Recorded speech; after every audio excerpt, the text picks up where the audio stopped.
what determines motivation?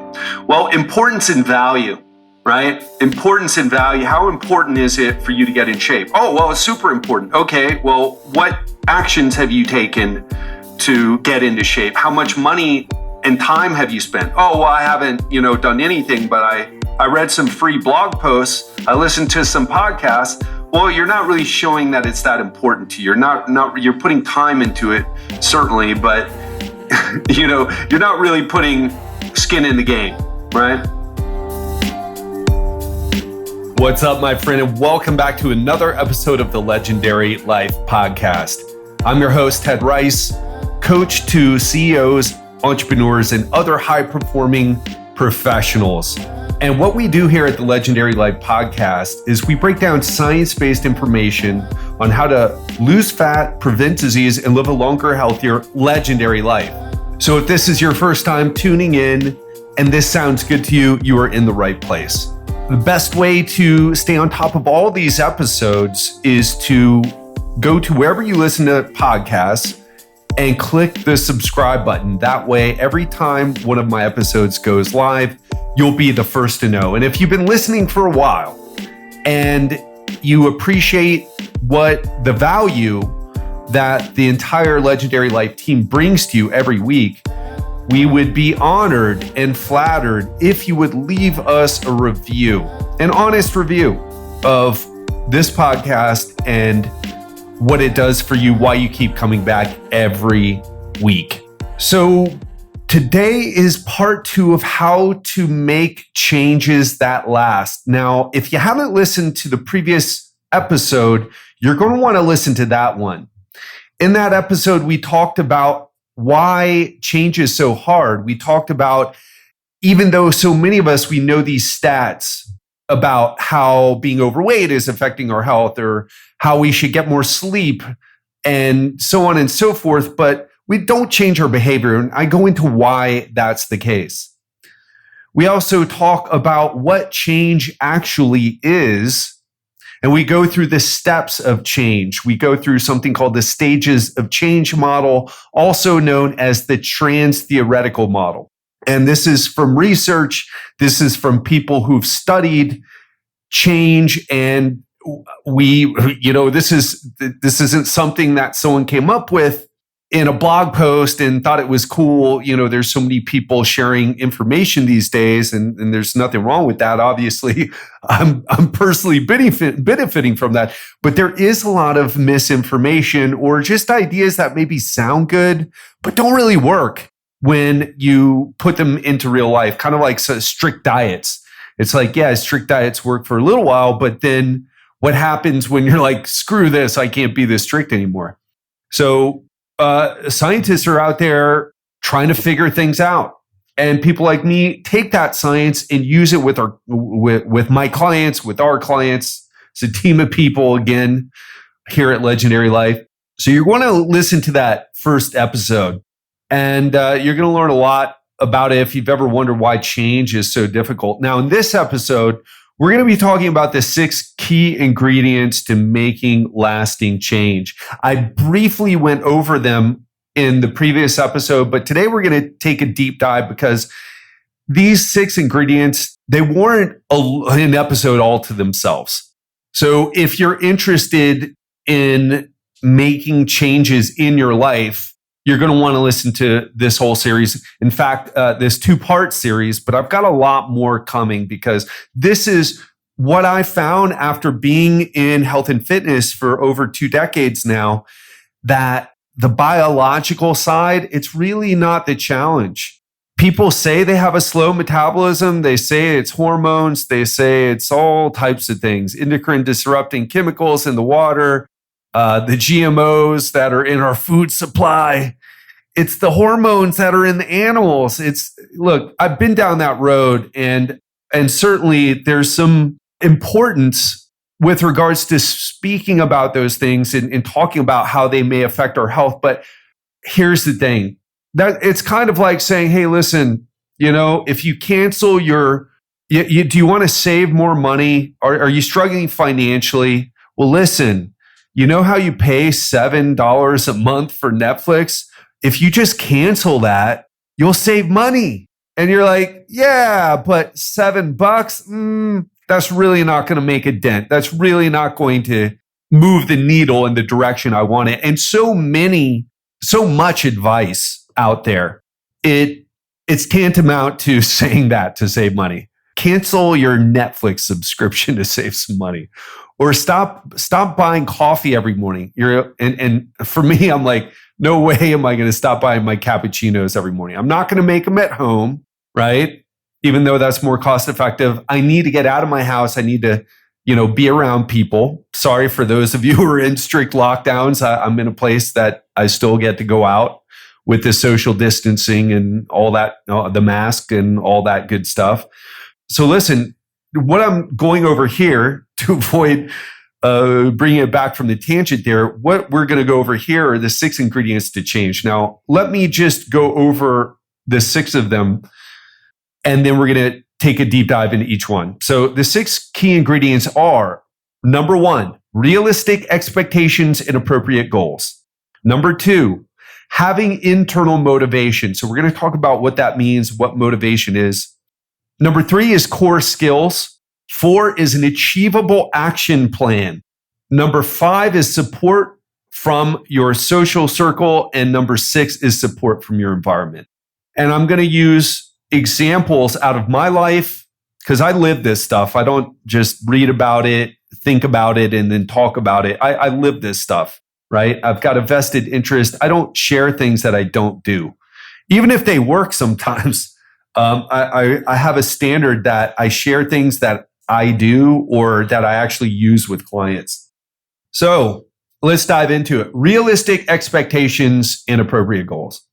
Would you ever say, let's say you made $30,000 a year and you're in a job that is not, you're not going to get promoted anytime soon. You can't get a raise anytime soon. And it's not a sales position. So it's not like a commission thing where you could sell more and then make more money.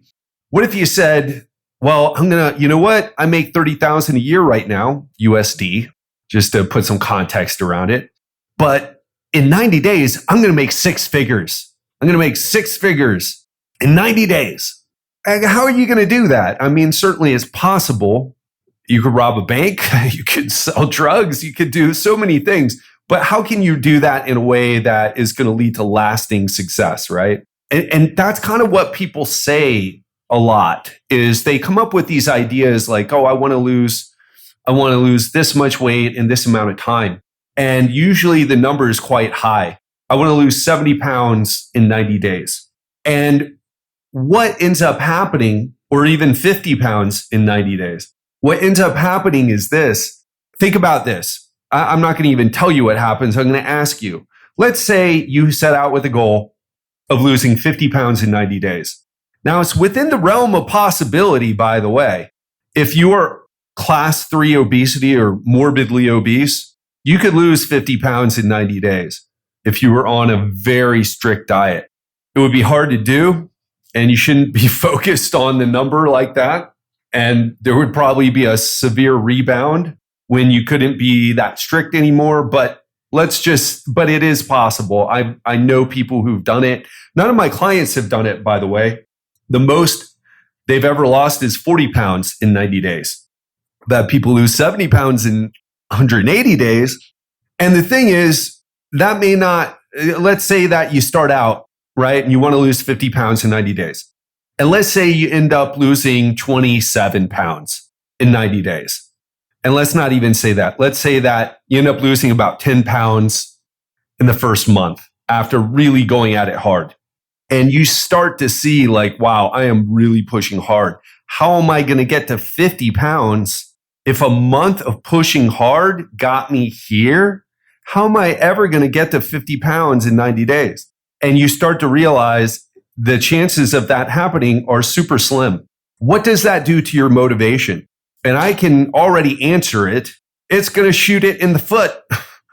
So many of my clients, when I first started out and didn't pay attention to the expectations that people had, I've been coaching people for 20 years now. And when I didn't pay attention to their expectations, and I shouldn't say didn't pay attention. What I should say is I let them kind of run wild with their imagination about what was possible. And I didn't, hey, listen, we need to talk about what your expectations are. We need to set some appropriate goals. When I didn't do that, people, when they didn't live up, when their results didn't measure up to what they expected, it shot their motivation down. It's kind of like that thing, under promise and over deliver. That's always awesome. But how do you feel if someone sells you something and over promises and under delivers? We all know how that goes. So realistic expectations and appropriate goals. You should, if you're doing this on your own, now I can get people to lose around 30 pounds in 90 days. If they're obese, that's a good number to shoot for, somewhere in the high 20s to early 30s. But the thing is this, right? If you're on your own trying to do this, I have a system that I do. I have a bunch of different tools that I use. But if you're doing it on your own, what I would tell you, look to lose a pound a week. So if you're doing a 90-day dietary intervention for yourself, expect to lose around 12 pounds or so. And if you do that, don't say, oh man, Ted gets, 30 pounds is around the average, 20 to 30 pounds. Of course, I say 20 to 30 pounds because weight isn't everything. I have some leaner people who sign up with me. If they lost 20 pounds, they would be unhealthy. So what I'm trying to say here is you may hear a number like what I get, and you may not be able to do it on your own. Of course, you haven't been in this business for 20 years. You may be reading about it for 20 years, but people don't pay you to get results. This is how I put bread on my table. Believe me, I take it very seriously. And so you're not going to have the same skills as me. You're not going to have the same tricks up your sleeve, the same experience, the same know-how whenever the challenges arise. And there's no problem with that. Don't compare. If you're losing a pound a week, you're making great progress. Don't say, oh man, that sucks. I'm only losing a pound a week. I only lost 12 pounds in 90 days. Say, awesome. I'm doing great. Let me keep at this. Do you see how the perspective changes? Do you see how this first one has to do with your mindset? This is not something that I'm just talking about because I feel like, I needed to come up with something to talk about. This is legit something that comes up all the time in my coaching group and my one-on-one clients. The one, and I'll make this distinction. Of course, this is my own personal experience with clients, but women tend to take this the hardest. Guys struggle with it too, but they kind of fall down and get back up and dust themselves off usually. Women, I find the women that I've worked with, again, I'm talking from my personal experience here. And certainly I don't work with, I haven't worked with every type of woman around. I'm just saying from my personal experience, I know we're living in very triggered times where people, might take that the wrong way, that I'm making some distinctions based on gender, but that's what I'm going to do. I find that women, when they don't reach their goal or they feel they should be doing better, they're really hard on themselves, unnecessarily hard. And it's not even unnecessarily hard. It's self-sabotage hard. It's like, oh, I've only lost 4 pounds in 4 weeks. I am such a loser. And the reality is, you know how you probably heard me say, my clients lose anywhere from 4 to 6 pounds in the first week of working with me. And that's true, by the way. But what I haven't said is that that they lose that, and then the rate of weight loss slows down. Typically, that's the average. Sometimes it stays pretty. It always slows down. It's never 4 to 6 pounds a week. It might be 1 to 3 pounds a week after, depending on the situation, the person, what they're willing to do, that type of thing. But it always slows down. And what I want to do here and what I'm challenging myself to do is to get you more realistic about what you should expect from your own efforts, or when people sign up and work with me, I want them to understand. Why do I want to do that? Because because I'll get better results. Maybe hyping things up might get more people to sign up, but that's short-term gain for me. What I'm looking at is if I get more people to sign up, but they understand they're coming in with a clear head, clear expectations, appropriate goals, etc., they're going to last the whole 90 days and they're going to get great results. And then they're going to keep things in perspective. The last thing I want to say about this is that you have to constantly check yourself. If you're someone who has a lot of negative emotions that come up around your weight, you're going to have to constantly check yourself. All right, so let's move on to the next one. So number one was realistic expectations and appropriate goals. Don't expect to lose something crazy. In fact, err on the side of losing a pound a week. And that's a good place to start. So the next one is motivation. And let's talk about what it means to have motivation. So let's start by defining motivation. So motivation is the activation of goal-oriented behavior. So when you say you're not motivated, what you're really saying is I can't go and do the things that I need to do to achieve my goals. Does that make sense? And when you are motivated, you're able to activate that goal-oriented behavior. But what are the components of motivation? Because we usually hear things like, well, don't wait to get motivated, take action, and then the motivation comes. But then you're like, well, I don't even have the motivation to start taking action, so I get more motivation, right? So let's talk about it. We're going to be talking about this a little bit and how to get that. So first thing that we need to talk about is external versus internal motivation. And what we know is that internal motivation is more likely to make people who are internally motivated are more likely to make behavioral changes that last. Well, what does that mean? Let's say, for example, you hear from society saying, hey, listen, you're obese. You're going to die an early death. Your children are going to grow up fatherless or motherless. It's going to cost you a lot of money. You're going to suffer a lot when you get sick, and so on and so forth. Or let's say your friends make fun of you. They make fun of you for being overweight, or even your family.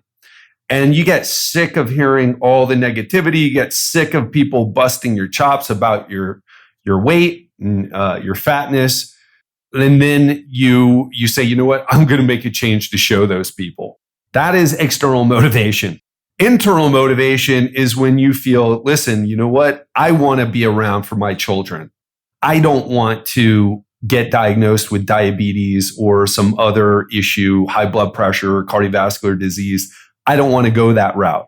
And I'll give you some personal examples. Like I watched for those of you who've been listening for a while, you know that my dad died in October of 2020 and from poor health. So he didn't get COVID. He avoided that whole thing, thankfully. But his body was falling apart. It had been falling apart for a long time. For me, I don't want to end up like that. I watched him until he was in hospice, literally on his deathbed. When he got the shot, that put him to sleep and he never woke up from it, right? I saw that whole progression and I've been seeing his life, and it's gotten me more motivated than ever. Okay. It's got me more internally motivated. I don't want to end up like that.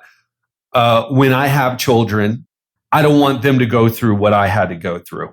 No way do I want that. I mean, it comes from somewhere deep. Can you hear it in my voice?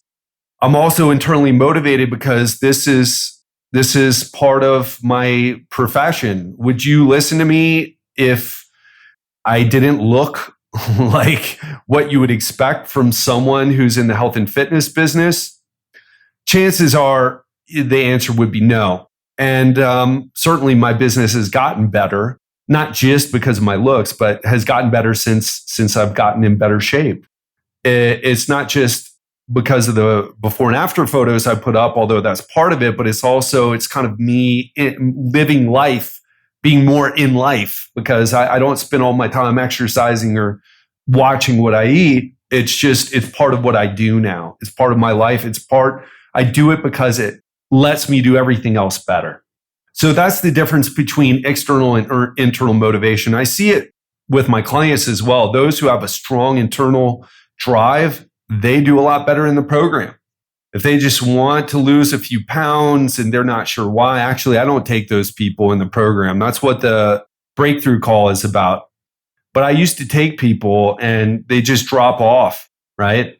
People just want to do it, then they pay you some money and hope that, well, I paid you some money, help me lose the weight. It's like, well, listen, I can guide you through the process, but I can't come over to your house and smack the fork full of key lime pie from entering your face. Okay, it's not what's going on here. I don't wake you up in the morning with a bullhorn to get you up on the treadmill so that you get your cardio in.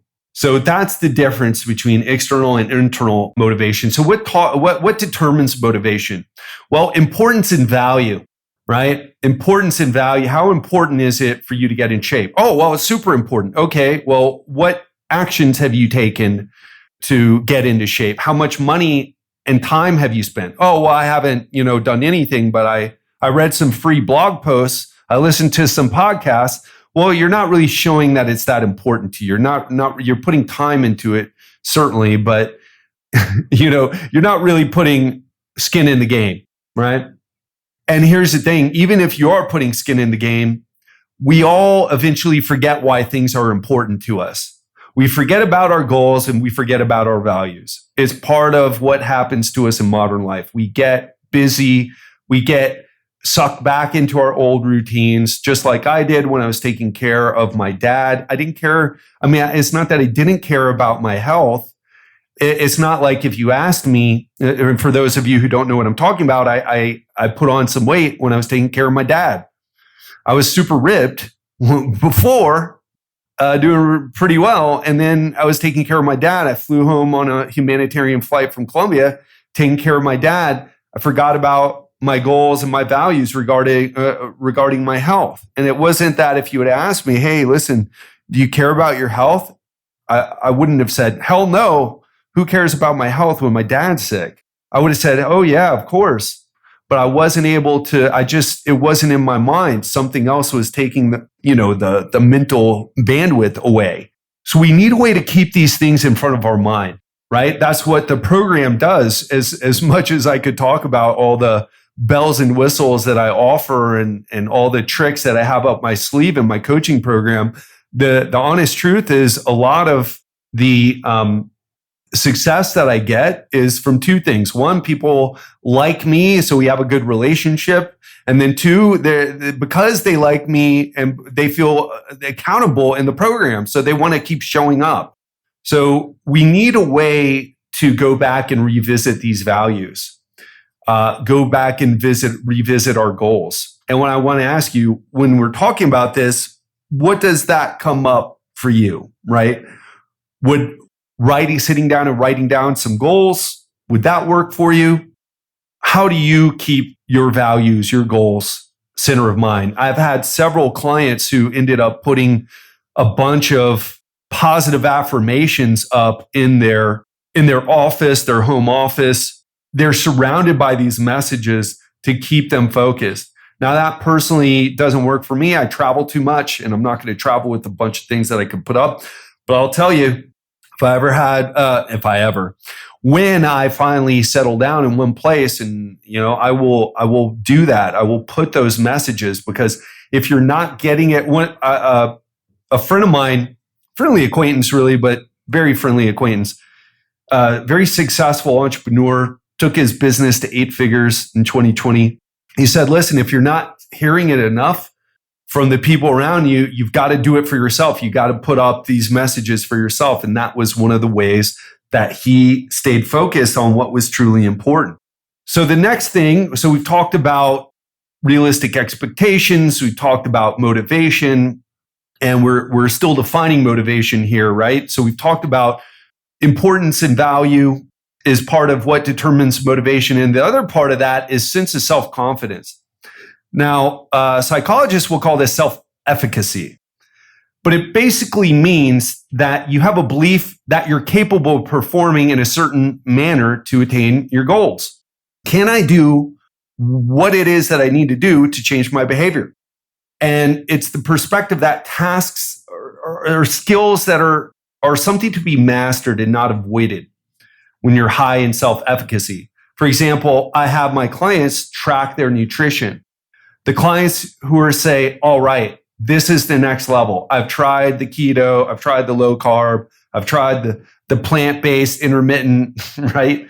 Keto, paleo diet. Now it's time to really master nutrition and get away from these fad diets, these approaches that can work, but they work by placing these arbitrary limitations just so that you eat less. But the problem is that it makes you change how you normally eat, and it's so much effort to keep up. So high self-efficacy. Do I believe that I'm capable of performing in a way to achieve my goals? Can I do what it is that I need to do? By the way, psychologists have measured this stuff, and they found that high self-efficacy predicts smoking cessation, physical exercise, dieting, condom use, dental hygiene, and seatbelt use. Okay, this is crucial. If you don't believe that you're capable of achieving it, you're not going to be that motivated. How does that feel saying that? Feels true, right? So these are the two important things of motivation, right? The internal versus external motivation, importance and values, and sense of self-efficacy. So if you're a person without a lot of self-confidence, well, you're probably struggling with trying to achieve any goal that you ever work towards because you don't believe that you're capable of doing what it takes. We're not going to get into self-efficacy today, but it is something that I'm going to return to. How do you boost your self-confidence, right? So the next thing then, after we have realistic expectations and appropriate goals, having internal motivation is core skills. And there's two things here. There's internal skills and external skills. So external skills would be like, okay, well, you're having to learn some new exercises to do in the gym because it'll give you more bang for your buck. Like one thing that I do for a lot of my clients is I teach them how to do myo reps. For my clients who are just, I want to get in there, I want to get a good workout, and I want to get out. I love being in the gym, but I'm a busy person. How do I get in and out? I teach them myo reps. That would be an external skill. Tracking their nutrition, an external skill. Knowing how much grams of protein you're eating per day, external skill. But there are also internal skills. For example, self-regulation. Self-regulation is something that's been studied by psychologists. In fact, you probably heard of the Marshmallow Test. I've had many people bring it up on this podcast. I've talked about it. And basically, it's like this. The Marshmallow Test, if you haven't heard, if you've been living underneath a rock, living without podcast access, really, or just started listening to podcasts. Anyway, the Marshmallow Test is like this. They had a group of kids said, hey, listen, you can eat this marshmallow now if you want, but if you can wait, I'll give you 2 marshmallows. Is the short of it. And the kids, there were some kids obviously that could not wait and they ate the marshmallow right away and they only got 1. And then there were kids who could wait because they understood, hey, listen, I have a strong desire to eat that marshmallow. But if I can just regulate that desire, I'll get 2 marshmallows later. I'll get double. And psychologists who've studied this found that self-regulation predicts success in elementary school, in high school, and performance in SATs. So they found that these kids who could wait and get 2 marshmallows instead of 1, it led to better performance. And Angela Duckworth, who you might know from her book, Grit, she found that self-regulation is twice as important as IQ for success in school. I mean, how many smart people do we know? How many people with high IQs who are just really have the hardware to understand things that other people struggle with, myself included? I don't have a super high IQ. My dad did, by the way. He had a 140 IQ. I do not have a 140 IQ. But he struggled with self-regulation a lot more than I have. He can't get himself to do things. Can't stop himself from drinking too much. Can't stop himself from, people who, we all know someone like this, right? In our world, it's about our emotional intelligence. Can we self-regulate? Do we know how to communicate with people? Not going to open it up about EQ. We'll talk about that in another podcast. But this ability to regulate ourselves is twice as important as IQ for success in school. So just to be clear here, what is self-regulation? What does that even mean? Well, number one is self-awareness. So before we can change something about ourselves, we need to be able to gather data on it and get feedback from ourselves. And a lot of us, we struggle with self-awareness. We all do. We all have blind spots. And the more self-awareness we have, the more we can realize, I do this thing that's getting me this results. It's not that I'm cursed. It's not that my metabolism is slow. It's not any of that. It's that I have this behavior. So I need to change this behavior because I find that while I used to believe it was my slow metabolism, now I realize that I'm eating about 500 calories more a day just from going to the candy jar during work because I'm bored. And then once you have this self-awareness, then self-evaluation. And what that means is once you have the data from being self-aware, what's the standard you're using? Are you above your goal, below your goal? Where are you? Where are you in terms of what you're shooting for? And then self-reaction. Based on how you're doing, what do you do? How do you change your behavior? Do you reward yourself? Do you punish yourself? How do you change your behavior? And those are the things that make up self-regulation. So self-awareness, then self-evaluation, and then the ability to respond to your evaluation. Another thing where this becomes crucial is stress and emotional management. Let me ask you something. Let's say you were deep into your diet, right? Into your resolutions, and then you started seeing the US Capitol being overrun by people wearing Buffalo Viking outfits or whatever they were wearing. How did you react to that? Did you start eating as a result? When you look at the coronavirus statistics, how does that affect your behavior? Do you start finding yourself in the fridge even though your stomach's full?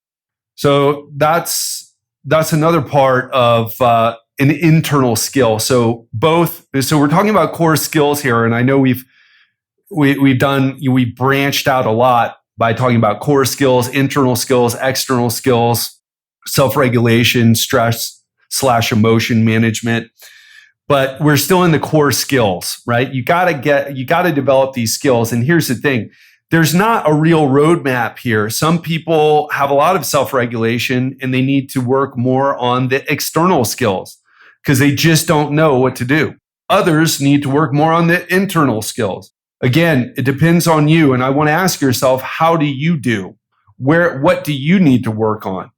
So I know what I teach people, and it's based on my long onboarding process. I have a long conversation with clients, and that's how I know what to do. I don't just give them my cookie cutter routine because that doesn't work. And that's the real reason I don't do it. What I do is very time intensive, but it's what works. So we've talked about we're talking about the 6 ingredients, just to remind you here. The number 1 is realistic expectations and appropriate goals. 2 is having internal motivation. 3 is having core skills. And then 4th is having an achievable action plan. Achievable, and I want to define achievable here. It's 2 things. 1, you can do the things now, but also you can keep it up. So achievability and sustainability, right? Because the big problem here is not that people don't know how to lose weight. People know how to lose weight. People lose weight all the time. In fact, people have lost hundreds and hundreds. I had one client tell me I've lost 400 pounds. So I know how to lose weight. The problem is I keep gaining it back. So that's the issue here, right? We need not something that's achievable, but also sustainable. And I'm not saying that, and as we talked about in the last episode, it takes for people to quit cigarette smoking, it takes 4 to 5 times. So I'm not saying if you've it's not necessarily unsustainable if you're not if you're failing and going backwards. Part of the sustainability, I would argue, is understanding, hey, listen, this is going to take me a few times before I master this. But I certainly need to tweak it every time to get better. I can't do what led me to get success in the short term, but ultimately falling back in the long term. I had one of my clients who went to a weight loss center and they lost a bunch of weight over 6 months. And then they put it all back on because they weren't taught anything. They were just using liquid. They were doing a liquid diet, a protein sparing modified fast managed by doctors, by the way. And yeah, they got results. I think the weight loss was somewhere around 50 pounds, but they ended up putting it back on. And that's why they ended up working with me. So we need something that's achievable and sustainable. So achievable is more in the short term. If someone asks you, hey, listen, you're going to work out twice a day and 3 times a day on Sunday, is that achievable for you? For some people, it might be. They're called professional athletes. But if you're an accountant, an entrepreneur, an attorney, a doctor, you're a busy professional and you got a family, probably not going to work for you. You're going to need something else. That's not achievable, right? Or at least, and even if it is for you, is it sustainable long term? So something to think about there, something I think a lot about. How can I get this person the best results and fit it into their life? I try not to change people's lives too much. I try to get them to improve, to work smarter first. And then after we get them working smarter, then let's look at working harder if you want. So achievable and sustainable plan. So the next thing is support from our social circle. As you can imagine, health-related behaviors are very much influenced by the people around us. I talked about the research of Nicholas Christakis. Over the years, he found that even if you're 3 degrees of separation away from someone who is obese, it influences your chances of being obese. Again, that's correlation, right? Not causation. It's not because someone you don't even know who's obese and therefore you're obese. It just is talking about the environment that we're in and these correlations that we found. So the chances, if you're, someone who tends to eat a little bit too much or drink a little bit too much, there's a very high chance that your friends and family eat a little bit too much and or drink a little bit too much too. If you're someone who's overweight, most of your friends and family fall into that same category as well. We find our tribe, and the tribe has similar behaviors. So what do you do here? Because this is a problem that comes up for a lot of clients. So either the obvious is change your social circle. Guys, stop hanging out with your friends who just want to sit on their butts and pound wings and pizza and beer or tapas and white wine or charcuterie and red wine, whatever it is. You need to change your social circle. You need to hang out with people who are actually doing things other than just stuffing their face and getting drunk if you want to change.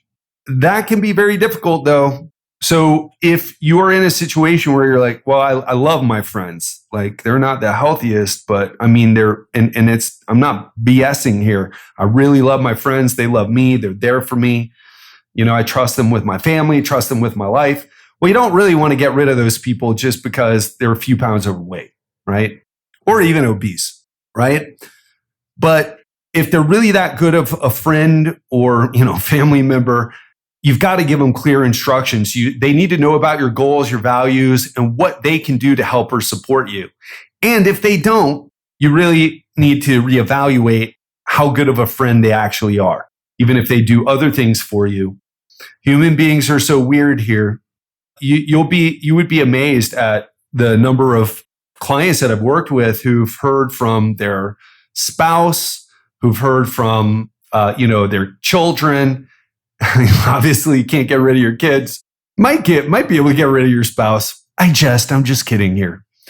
But it brings up, and I'm making jokes because it brings up this complicated situation. Maybe what are you going to do with your kids who are busting your balls because you're losing weight? I had a woman who was struggling to lose some fat, and she started getting results working with me.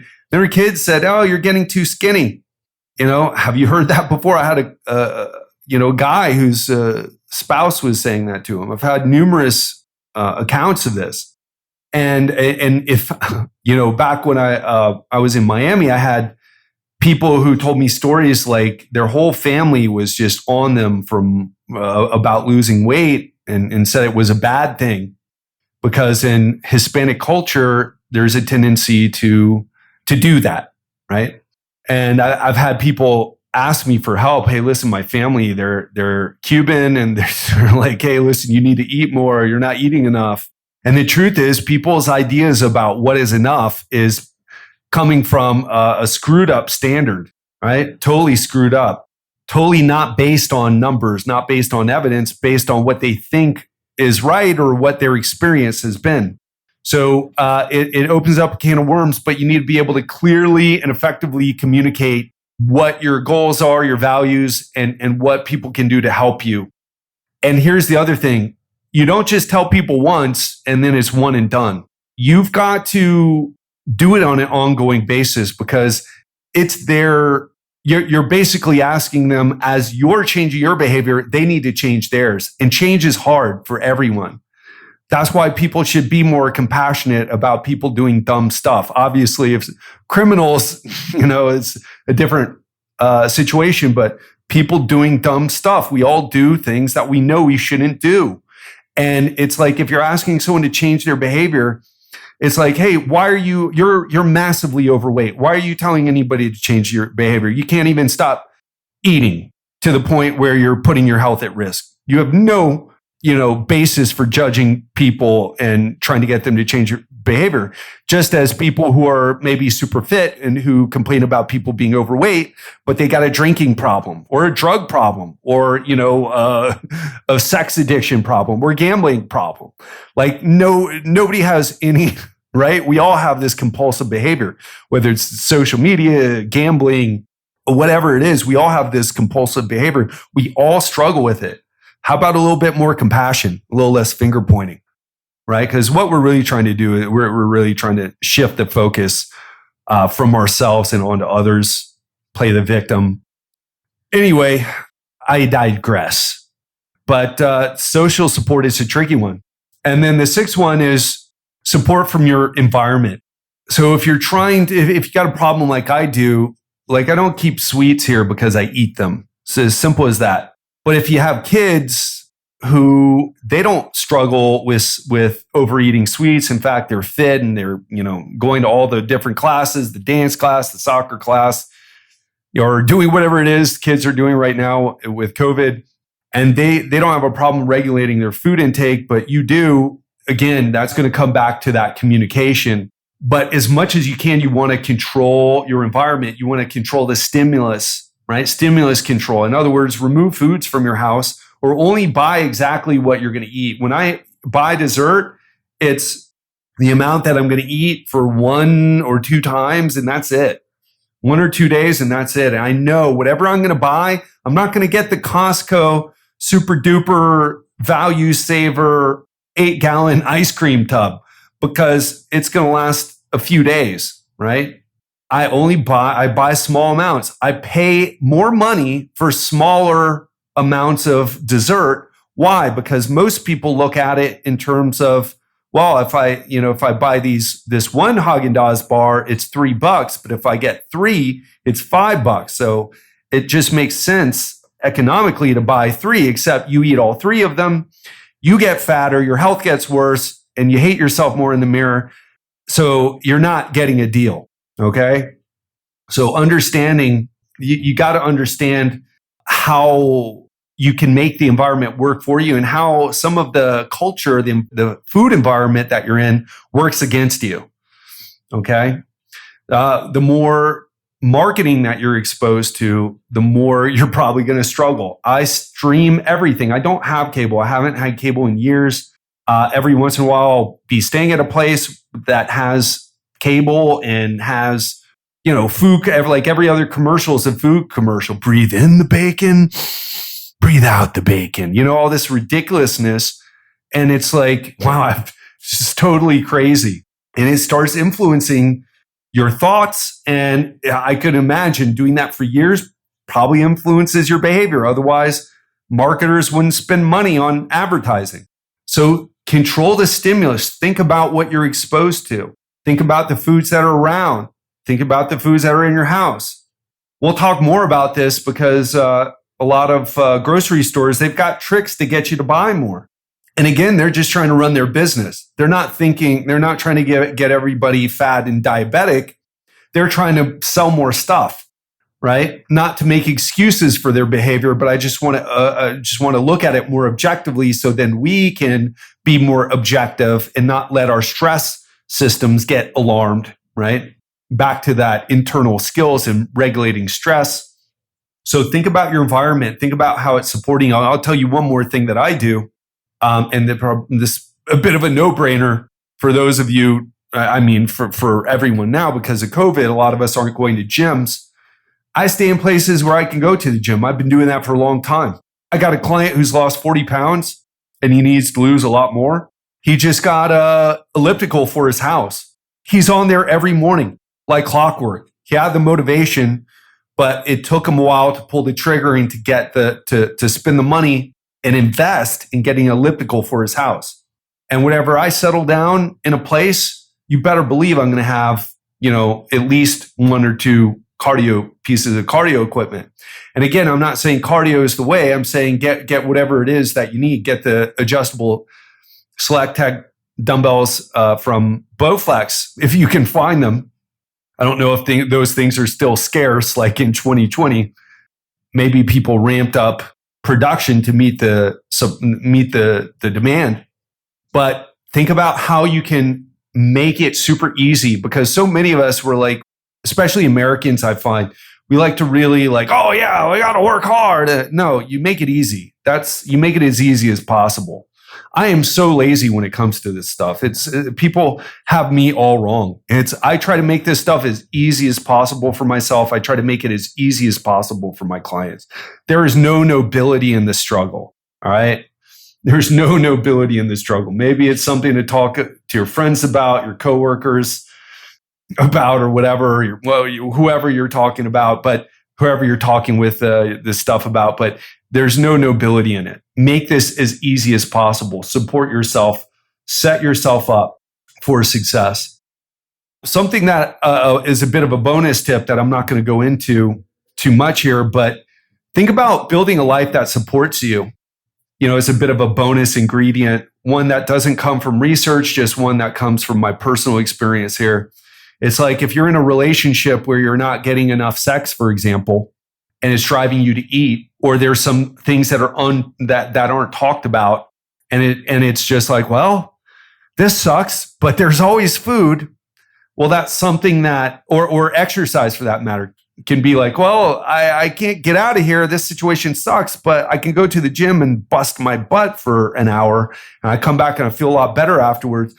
Or, you're in a job that is, in your words, soul sucking. Listen, that's not sustainable. And I hope a lot of people are waking up to that because of this whole COVID thing.